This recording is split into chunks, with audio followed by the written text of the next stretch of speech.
We ended up eating, I think, 5 pizzas each. And before you judge, I can say they were They were very, small. no, they weren't small, but they were light. The dough is, I mean, we were just blown away.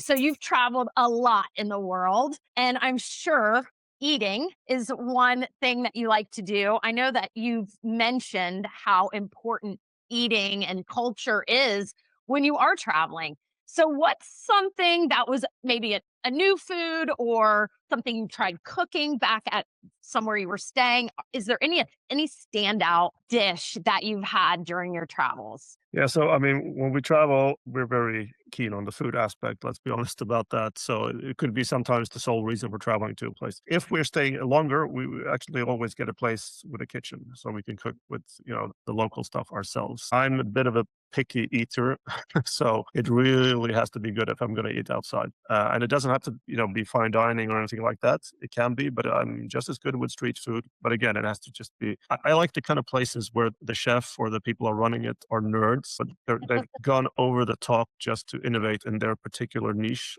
of the food. Those are the places I like to go to. And something that was really standout was when we're living in Amalfi for some time, and so it's obviously close to Napoli and pizza. Everybody's thinking, and we tried some of the restaurants there, and they're good. But we went up to this place a little bit up in the mountains to a small village because we saw this program on Netflix before we went about this guy who's going against all the rules of how to make pizza in Napoli. And he was like an outcast in the beginning, right? Even his family threw him out from the business or something like that. You know how serious they are about these things, and rightly so. So he was featured on Netflix, and we heard good things about it.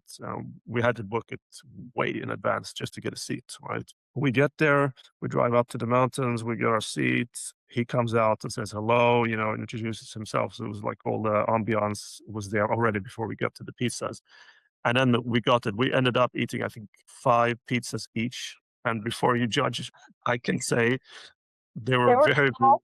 no, they weren't small, but they were light. The dough is, I mean, we were just blown away. And my wife, she's a sourdough fanatic already, right? So she bakes a lot. And this is sourdough pizza he's specialized in. It was just like air, right? So when you ate one, you felt like you hadn't really eaten it.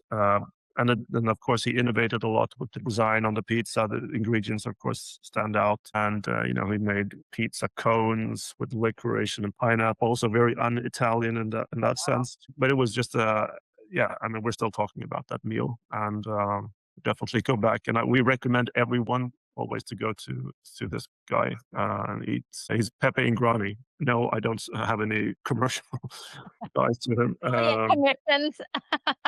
Okay, well, we're gonna link that because those are such great tips.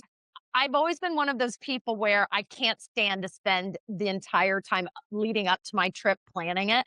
So I just kind of wing it. And, that you would have to research. I guess my point is not always going to the obvious choices and really researching and finding out what could be unique and different from the norm.